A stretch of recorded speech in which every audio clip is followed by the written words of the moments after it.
Assalamualaikum warahmatullahi wabarakatuh. Kembali lagi bersama saya di channel yang memberikan inspirasi melalui kisah teladan.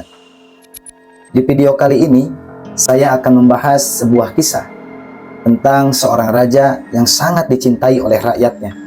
Seperti apa kisahnya? Mari kita simak bersama.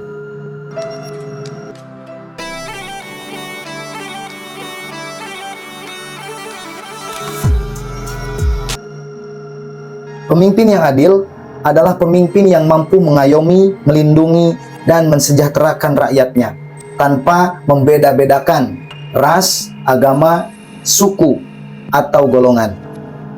Pemimpin yang adil harus mempunyai visi dan misi yang jelas untuk membawa kemajuan dan kesejahteraan bagi seluruh rakyat. Pemimpin yang adil juga akan menjadi teladan dan inspirasi bagi rakyatnya, sehingga menghormati hak asasi manusia, nilai-nilai kebangsaan, dan keberagaman agama, budaya, kultur adalah prinsip yang harus dimiliki oleh seorang pemimpin. Dengan begitu, sosok pemimpin yang seperti ini akan mampu membawa rakyatnya menjadi makmur, sejahtera, dan bahagia.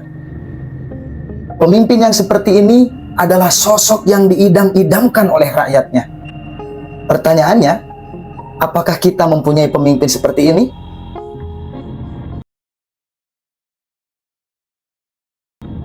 Dalam beberapa buku tarikh disebutkan ada seorang raja yang berbudi luhur. Hatinya lembut, bijaksana, budiman, dan responsif, sehingga membuat rakyatnya sangat mencintainya. Karena setiap kebijakan-kebijakan yang dikeluarkannya sangat membantu bagi rakyatnya, baik itu di bidang perekonomian, pendidikan, pertahanan, kesehatan, atau bidang yang lainnya. Hal ini membuat hidup masyarakat makmur, sejahtera, dan berkeadilan. Tidak ada yang berbuat curang atau mencuri pada saat itu, karena seluruh kebutuhan masyarakat terpenuhi. Sampai-sampai sang raja tidak menjumpai satu orang pun yang hidup berkekurangan. Siapakah raja ini? Raja ini bernama Raja Bahrom. Diceritakan pada suatu hari, sang raja melakukan belusukan secara tersembunyi. Ia berangkat sendiri tanpa adanya pengawal dari para prajurit atau punggawa kerajaan. Ia menunggangi kudanya yang dihiasi pelana indah dengan ronce-ronce berujung emas. Sesampainya di suatu padang gembala, ia merasa ingin buang air kecil. Kemudian ia turun dari kudanya. Namun ia merasa bingung karena di ladang tersebut tidak ada satu pohon pun atau tiang untuk mengikat kudanya. Karena memang lahan seluas itu hanya ditumbuhi ilalang dan rumput-rumput hijau. Sang raja kemudian menengok ke kanan dan ke kiri, bermaksud mencari seseorang di sekitar ladang gembala itu. Di saat ia mengamati area ladang gembala itu, sang raja yang bernama Bahrom ini melihat seorang penggembala yang compang-camping. Hal ini membuat sang raja Bahrom terkejut, karena selama ini ia tidak pernah melihat masyarakatnya yang melarat.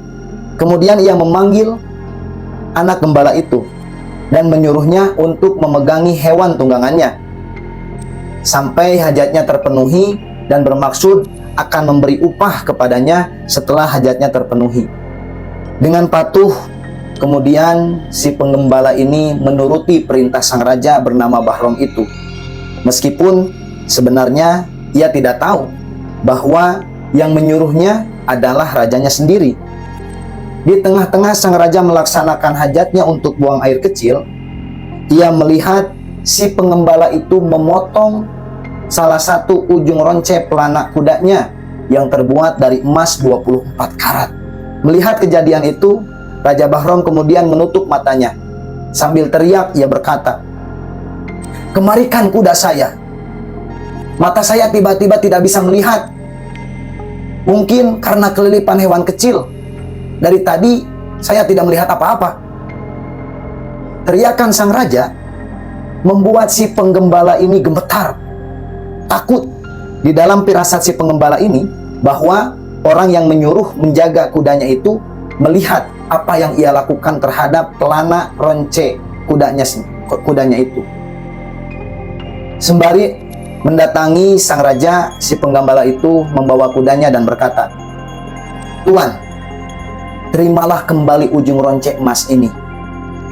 Boleh jadi benda yang amat berharga untuk saya. Bagi Tuan hanyalah sebuah hiasan untuk seekor hewan tunggangan. Mungkin juga benda inilah yang membuat mata Tuan tiba-tiba tidak bisa melihat." Raja Bahrom merasa tersindir dengan ucapan itu.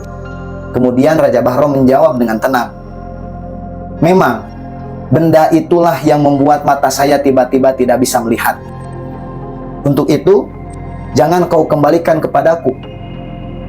Mudah-mudahan di tanganmu benda itu dapat membuat matamu terbuka untuk membedakan mana yang haram dan mana yang halal." Begitulah kisah dari raja yang bijaksana, budiman, yang membuat seluruh rakyatnya sejahtera. Dalam kisah ini ada beberapa hikmah yang dapat kita ambil. Yang pertama, seorang pemimpin harus bersikap bijak dalam menghadapi rakyatnya. Yang kedua, bertanggung jawablah ketika mendapatkan suatu tugas atau amanah, meskipun yang memberi tugas atau amanah itu bukan orang yang kita kenal. Yang ketiga, bersikaplah jujur ketika melakukan suatu penyelewengan. Yang keempat, bersedekahlah ketika kita mempunyai rezeki yang lebih. Dan yang terakhir, takutlah kepada Tuhan saat berbuat perbuatan yang dilarang. Begitulah kisah ini, semoga dapat bermanfaat bagi pemirsa, sahabat inspiratif sekalian. Mudah-mudahan dalam kisah ini bisa menjadikan diri kita lebih baik. Terima kasih. Wassalamualaikum warahmatullahi wabarakatuh.